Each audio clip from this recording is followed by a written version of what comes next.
Olá, pessoal! Chegamos aqui na nossa última aula antes do recesso, mas também a nossa última aula antes da avaliação 2 do segundo bimestre, tá? Então, a aula de hoje a gente vai continuar os nossos estudos sobre reações químicas, chegando na aula de hoje que é sobre classificações. Então, a gente já aprendeu as responderais, a gente já aprendeu a balancear uma reação, a gente já aprendeu a escrever uma reação e hoje a gente vai classificar essas reações. Não são muitas classificações, mas o conhecimento ele é completamente acumulativo. Então, nessa avaliação a gente vai acabar, já falando um pouquinho sobre a avaliação, nessa avaliação a gente vai acabar cobrando também conhecimentos sobre esquematizar uma reação, sobre balancear uma reação, porque a gente precisa desses conhecimentos para conseguir identificar uma reação e conseguir classificá-la, tá bom?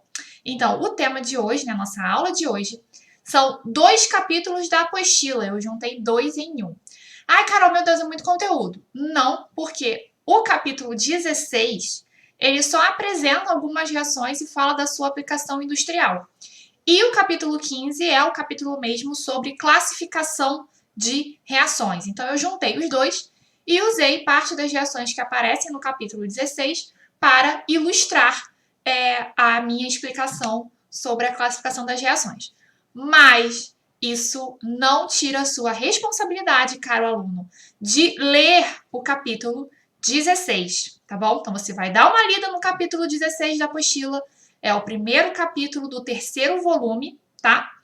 E a gente vai trabalhar também, principalmente, os conceitos em si do capítulo 15, que é o último capítulo do volume 2, tá bom? Tá tudo aqui colocado no meu material. Como sempre, façam as anotações da aula, tá? Por mais que você não envie essas anotações, você vai utilizar essas anotações para estudar, tá bom? E ao final dessa aula aqui, eu preparei uma lista que ela engloba também o conceito que a gente já viu anteriormente, então vai servir como uma revisão e vocês vão me enviar as respostas dessa lista como a nossa atividade diária. Então, vocês podem mandar anotações da aula com as respostas dos exercícios. Vocês podem mandar só as anotações da aula ou só os exercícios, tá? Vocês têm que me mandar alguma coisa fruto da nossa atividade de hoje, tá? Então, vamos efetivamente acompanhar. Vocês vão acompanhar aí. Reações químicas, classificação. Como é que a gente pode classificar as reações, tá? A primeira classificação é a classificação de síntese ou de adição, tá? Já sugere o nome, como é que você forma uma reação de síntese, como é que você classifica uma reação como uma reação de síntese. Você tem nos reagentes duas ou mais substâncias. Então, você tem 2 ou mais substâncias no reagente que reagem e se juntam formando um único produto, tá? Então, você tem, para ilustrar, por exemplo, a reação da obtenção da amônia. É uma das reações mais realizadas a nível industrial, porque a amônia tem uma série de aplicação, vai de fertilizante a ser utilizado em explosivos, enfim, ela tem uma variedade, uma gama muito grande de aplicações, por isso que essa reação é muito utilizada industrialmente. E é uma reação que não é estranha pra gente, eu já cobrei essa avaliação para vocês, inclusive na avaliação 1, como é que se produz amônia, gás nitrogênio, que reage com gás hidrogênio, formando a amônia. A amônia é formada por um átomo de nitrogênio e 3 átomos de hidrogênios ligados, tá bom? Neste meu caso, eu tenho 2 reagentes e eu formo um produto. Aí você vai me perguntar, mas Carol, tem um 2 ali na frente da amônia, o que ele significa? Esse 2 é o meu coeficiente estequiométrico. Essa minha reação está balanceada. 2 nitrogênios no reagente, 2 no produto. 6 hidrogênios no reagente, 6 no produto. O 2 na frente vem do balanceamento da minha reação, tá? Mas eu formo uma única substância como produto, que é a amônia, tá bom? Então, eu classifico essa reação como uma reação de síntese ou uma reação de adição. 2 ou mais reagentes formando um único produto, tá? E aí eu passo para segundo tipo, que é a reação de decomposição ou análise. E é o inverso. Você tem um reagente formando 2 ou mais produtos. Como exemplo aqui, eu trouxe o exemplo da decomposição da água oxigenada. A água oxigenada, ela se decompõe na presença de luz, né? Na verdade, não só na presença de luz, é uma reação que acontece de maneira muito lenta, mas na presença da luz você tem o aumento da velocidade dessa reação. A decomposição da água oxigenada, você tem o quê? A minha substância, que atua como reagente, que é o H2O2, que é a água oxigenada, e vai formar água e gás oxigênio, ou seja, um único reagente, que é a água oxigenada, está formando 2 produtos, água e gás oxigênio. Também não é uma reação estranha para a gente já trabalhou com a reação da água oxigenada, a gente já utilizou como exemplo quando a gente estudou a velocidade da reação. Reparem que ela também está balanceada, 4 hidrogênios nos reagentes, 4 hidrogênios no produto, 4 oxigênios nos reagentes, 4 oxigênios no produto, tá? Seguimos. Por quê? A reação de decomposição ela pode ser classificada em subtipos. Quais são eles? Termólise. O lise vem do sentido de quebra, como se você quebrasse uma substância para formar outras, tá? Então, a termólise é a decomposição que acontece na presença de calor, que acontece com energia térmica, tá? Pirólise é também por energia térmica, mas no ambiente controlado, na ausência de oxigênio atmosférico, tá? Então, você precisa ter um ambiente mais controlado para fazer o que a gente chama de pirólise, mas as duas, a decomposição acontece por causa da energia térmica, tá? Eletrólise é a quebra a partir da utilização de corrente elétrica. Então, você consegue decompor a substância a partir do momento que você monta um sistema eletrolítico, um sistema que permite a passagem de corrente elétrica ali, você vai conseguir decompor essa substância. Por exemplo, é quando você consegue decompor o cloreto de sódio. Cloreto de sódio é NaCl, certo? É o composto que a gente encontra no sal de cozinha. O cloreto de sódio fundido, o que é fundir? Fundir é passar do sólido para o líquido. O cloreto de sódio fundido, você coloca 2 eletrodos e fornece uma voltagem ali. Você vai conseguir formar nos eletrodos sódio metálico e gás cloro, porque você decompõe o cloreto de sódio em uma parte formada só por sódio, que é o sódio metálico, e uma parte formada só por cloro, que é o gás cloro, tá bom? Então, é uma decomposição que acontece pela presença da corrente elétrica. E você também tem a fotólise, que é a decomposição que acontece na presença de luz. O caso da água oxigenada foi um exemplo, tá bom?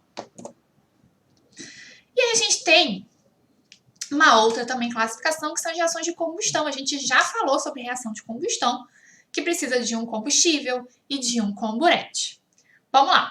A reação de combustão ela vai se caracterizar pela queima dos materiais, liberando energia, tá? Então, a combustão ela tem que acontecer, né? Como é que ela acontece? Acontece com a queima do material, produzindo energia, tá bom?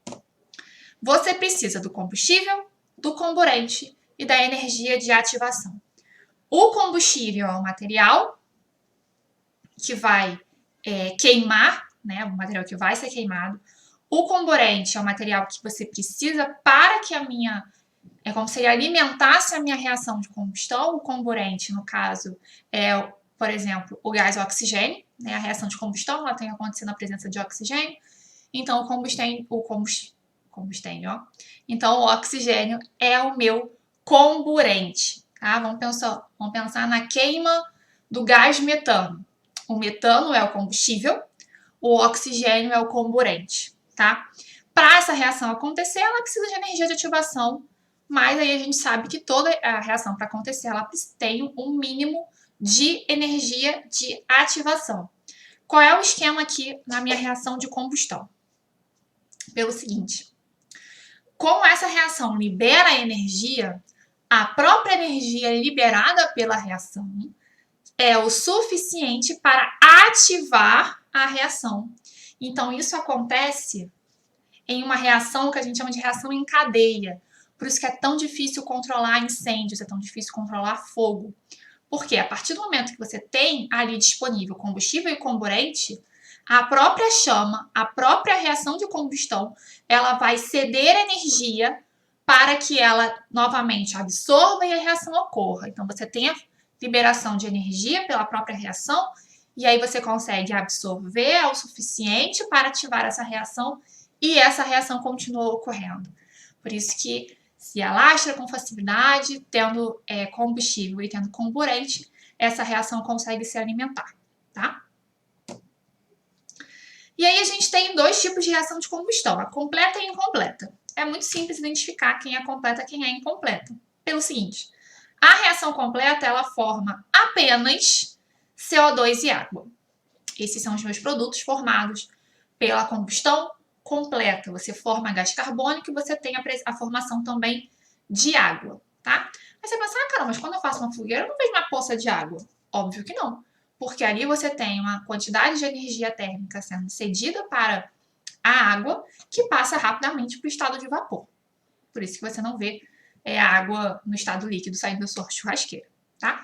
Mas você tem a formação, obviamente, do CO2 e da água quando é uma combustão completa. Quando é uma combustão incompleta, você tem a formação de fuligem, que é só carbono, e monóxido de carbono, que é o CO, tá? Por que é interessante a gente saber disso? Quando a gente faz queima em casa, pensa num churrasco. Tem fuligem, não tem? Aquela queima ali, ela não é uma queima completa. Por que ela não é uma queima completa? Você não faz o balanceamento perfeito para conseguir ceder a quantidade de oxigênio perfeita para aquela reação acontecer. Você não faz ali um balanceamento, uma proporção para saber a quantidade de combustível para a quantidade de comburente. Você bota o carvão na sua churrasqueira, acende, faz o fogo pegar e vida que segue. O que acontece é que você tem a formação de uma reação de combustão incompleta. Você tem a presença da fuligem. Né? Você não vê aqueles pedacinhos da fuligem voando quando as pessoas fazem churrasco, principalmente quando tem pouco oxigênio, porque ventilou pouco a churrasqueira. Então é isso. Quando você tem uma reação incompleta, ou seja, repara a diferença entre eles. Sabe qual é a diferença entre eles nessas reações? A quantidade de oxigênio. Quando a quantidade de oxigênio é suficiente, você tem a minha combustão completa. Aquele oxigênio ali foi o suficiente para reagir com todo o meu combustível. Na incompleta, ele não é o suficiente. E aí você tem a formação desses outros produtos, o monóxido de carbono e a fuligem. A fuligem, ela só é desagradável mesmo, né? Porque fica sujando todo o ambiente. O monóxido de carbono é tóxico. Ele se liga à hemoglobina do sangue de uma maneira que ele não se desvencilha mais, ele não se separa mais. E aí o que acontece? A hemoglobina presente no sangue vai conseguir carregar o oxigênio, indispensável para a nossa existência, não é mesmo? Então, quando essa hemoglobina ela está ligada ao monóxido de carbono, ela não consegue carregar oxigênio suficiente. E aí a gente tem, então, um quadro de asfixia ruim, com certeza, porque a asfixia você continua tentando respirar, mas a quantidade de oxigênio não é o suficiente para oxigenar o seu corpo. E aí você, então, tem o risco de óbito, tá? Por isso que não se faz queima em local fechado. O risco de intoxicação é muito grande, tá? Então, é preciso sim ter cuidado. Então, vamos lá. Reação completa, você tem a formação do CO2 e da água. Reação incompleta, você tem como produto a presença do monóxido de carbono ou da fuligem. E é isso. Olha que pequenininho. Aula bem tranquila, tá?